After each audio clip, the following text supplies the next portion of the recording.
Hello friends, travel and food में एक बार फिर से आप सबका बहुत बहुत स्वागत है। मैं हूं दीप्ति।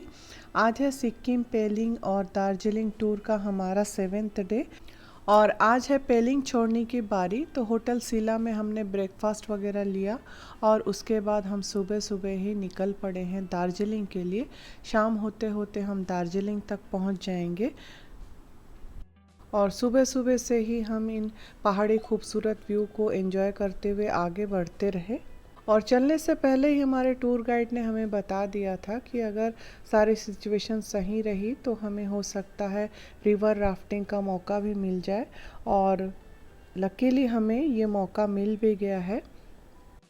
तो जैसा कि मैंने आपको पहले ही बताया कि हमारे आने के थोड़े दिन पहले ही ना सिक्किम में तीस्ता नदी में बहुत भयंकर बाढ़ आई थी, तो इसलिए राफ्टिंग वगैरह बंद थी। तो वैसे ज़्यादातर रिवर राफ्टिंग जो है ना वो तीस्ता नदी में ही होती है, लेकिन इस बार बाढ़ की वजह से तीस्ता नदी का पानी इतना उथला हो चुका है तो उसमें राफ्टिंग नहीं हो पा रही है। तो उसकी जगह पर हमें रंगीत रिवर, जो कि तीस्ता नदी की सहायक नदी है, उस पे हमें राफ्टिंग करने का मौका मिला।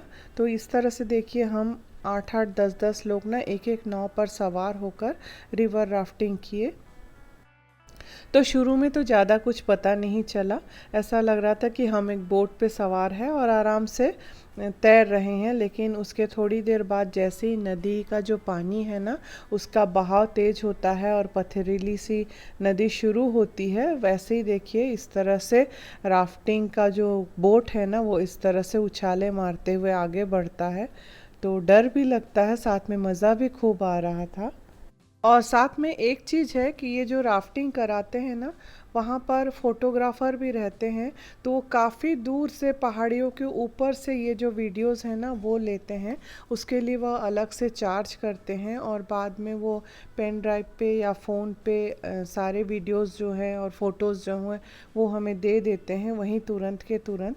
तो ये अच्छा है, क्योंकि इस तरह से तो हम कभी भी अपनी फ़ोटोज़ ले नहीं सकते, क्योंकि वहाँ मोबाइल ले जाना अलाउ नहीं है, क्योंकि जर की वजह से मोबाइल पानी में बह जाने का डर है।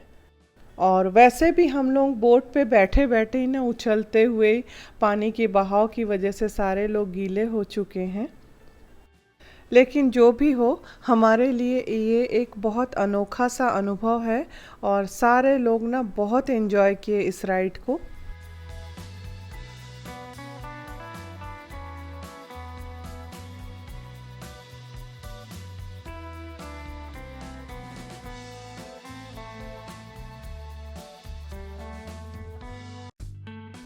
और ये अब हम धीरे धीरे किनारे की ओर बढ़ने लगे हैं और वहाँ पर कपड़े वगैरह चेंज करने के लिए जगह बनी हुई है। तो हम सब ने अपने गीले कपड़े बदल लिए, क्योंकि हमें पहले से मालूम था। तो हमने एक बैग में सारा अपना जो कपड़ा, एक्स्ट्रा कपड़ा रख लिया था कि अगर राफ्टिंग होती है तो शायद कपड़ा बदलना पड़ जाएगा।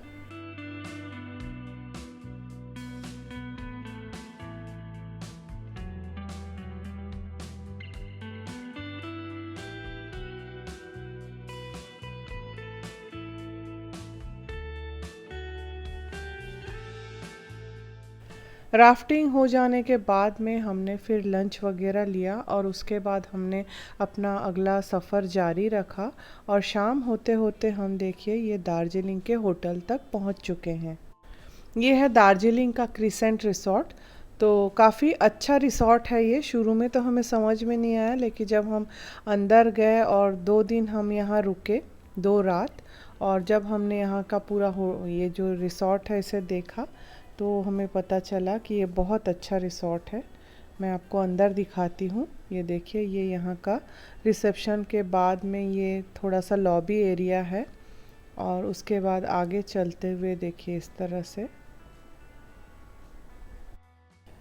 बाहर से देखने पर पहले पता नहीं चलता है कि ये जो रिसॉर्ट है ये अंदर इतनी गहराई तक है, लेकिन हम चलते ही जा रहे थे, चलते ही जा रहे थे, पैसेज ख़त्म ही नहीं हो रहा था। और यहाँ से देखिए ये जो फ्लोर है ये हमारा वाला फ्लोर है। यहाँ से फिर नया पैसेज शुरू होता है लिफ्ट से निकलने के बाद में, और आगे चलकर हमारा रूम है। तो चलिए मैं आपको रूम टूर भी करा देती हूँ साथ के साथ में ही। तो इसमें हमारे दोनों फ्रेंड्स ठहरे हुए हैं और लास्ट वाला रूम जो है वो हमारा रूम है। ये वाला।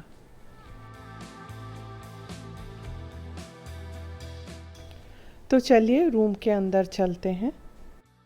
तो एंटर करते ही सबसे पहले देखिए ये जो सामने आपको दरवाज़ा दिख रहा है ये वॉशरूम का है और इधर रूम है। और ये देखिए कुछ इस तरह से इसका डेकोरेशन है। यहाँ पर एक अलमीरा दिया हुआ है सामान रखने के लिए और इस पे देखिए लॉकर भी है एक छोटा सा। बहुत अच्छा अरेंजमेंट है। रूम भी काफ़ी बड़ा साफ़ सुथरा है। और इधर चलिए वॉशरूम भी एक बार देख लेते हैं। बहुत सुंदर वॉशरूम है, छोटा सा है पर बहुत साफ़ सुथरा अच्छा है। और चलिए अब रूम में चलते हैं। तो ये देखिए यहाँ पर इस तरह से इसका डेकोरेशन है, बहुत ही सुंदर।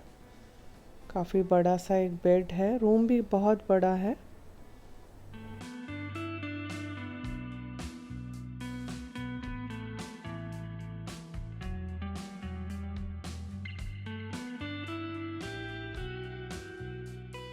और इस साइड पे ना एक बहुत बड़ी सी विंडो है और इस साइड से पूरा रूम कुछ इस तरह से दिखाई देता है। ये देखिए।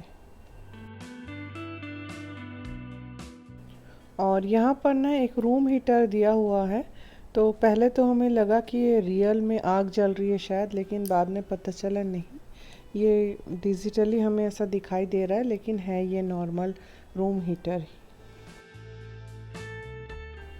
तो चलिए एक नज़र विंडो से बाहर क्या दिखाई देता वो देखते हैं। तो मुझे लाइट्स ऑफ करनी पड़ी क्योंकि खिड़की में से ना रूम का ही लाइट दिखाई दे रहा था, तो कैमरा बाहर देख नहीं पा रहा है, तो इसलिए मुझे लाइट्स ऑफ करनी पड़ी। और आप ये देखिए बहुत ही खूबसूरत दृश्य ये रात का दार्जिलिंग की पहाड़ियों में बसा हुआ जो पूरा शहर रोशनी में किस तरह से जगमगा रहा है, देखकर मन खुश हो गया। ऐसा लग रहा है आसमान के तारे ना सारे ज़मीन में आ गए हैं। और उसके बाद हम फिर गए होटल के रेस्टोरेंट में, वहाँ हमने डिनर वगैरह किया। तो इस तरह से आज का हमारा दिन बीता। बहुत ही खूबसूरत एक दिन था। तो कल के दिन हम कहाँ जाने वाले हैं, क्या देखेंगे, ये मैं कल के वीडियो में आप सबसे शेयर करूँगी। तब तक के लिए आपसे विदा लेती हूँ। Bye bye and take care.